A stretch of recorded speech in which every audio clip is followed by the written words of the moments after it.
The fallout from the GOP healthcare failure is that President Trump now knows that he cannot rely on the political establishment. So now is the time for the 45th president to redefine and realign coalitions in Washington. No longer need the president rely on Ryan, the establishment, and the coalitions that have hung together to dictate policy and legislation that rarely benefits the American people, but instead benefits them. The truth? Washington, as you already know, is entrenched in establishment. K Street lobbyists control Congress with money and influence, who for too long have dictated the agenda of our legislature. And yet, for some reason, we believed that a president who had the House and the Senate could do almost anything. But on Friday night, we learned that elected Republicans weren't ready to take care of the people's business. Mr. President, Americans elected you because they believed you could shake things up. You gave Ryan and the establishment a chance.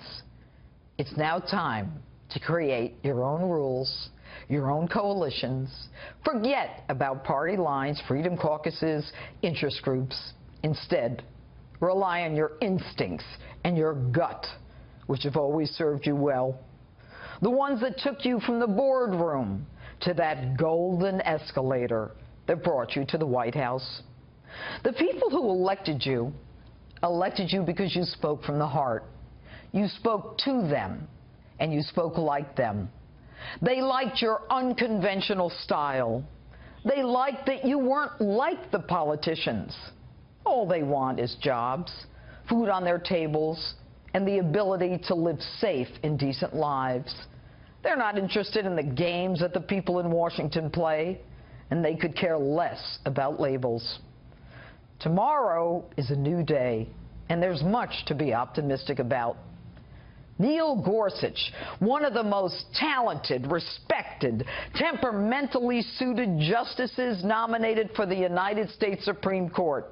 The Keystone Pipeline has a permit and is ready to roll. There are troops on the ground like never before in Syria and Iraq. And ISIS, like you promised, is about to be squashed like the cockroaches that they are.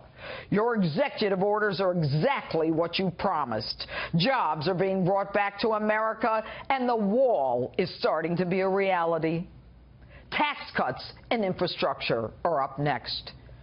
You already know that you can't rely on members of your own party, because within that party are factions and caucuses and groups who would rather fight with each other than win for us.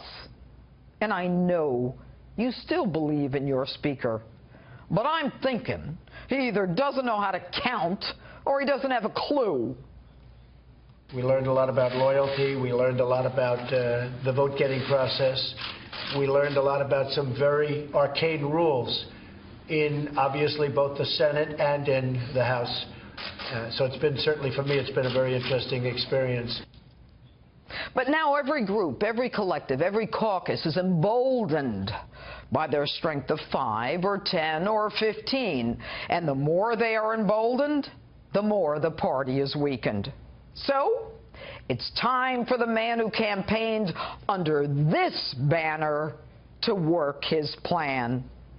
It is time for that man to look out on the august body of Congress and decide who in that Congress, irrespective of the side of the aisle that they sit, is ready to work for the American people, not who wants to be a part of a clique, or who wants to be a hater, or who wants to be left or right. We've got to get back to who's willing to work for us. Reach out to them. We don't care if they're in a caucus, or if they're in a clique, or if they're on the left, or the right, the middle, or if they're hanging upside down like a bat from the ceiling. If you can make a deal with them to make America great, do it. Party is no longer relevant. The American people will have your back. Mr. President, we learned a lot Friday night. But what we already knew was you are the master of the art of the deal. It's now time to make that deal.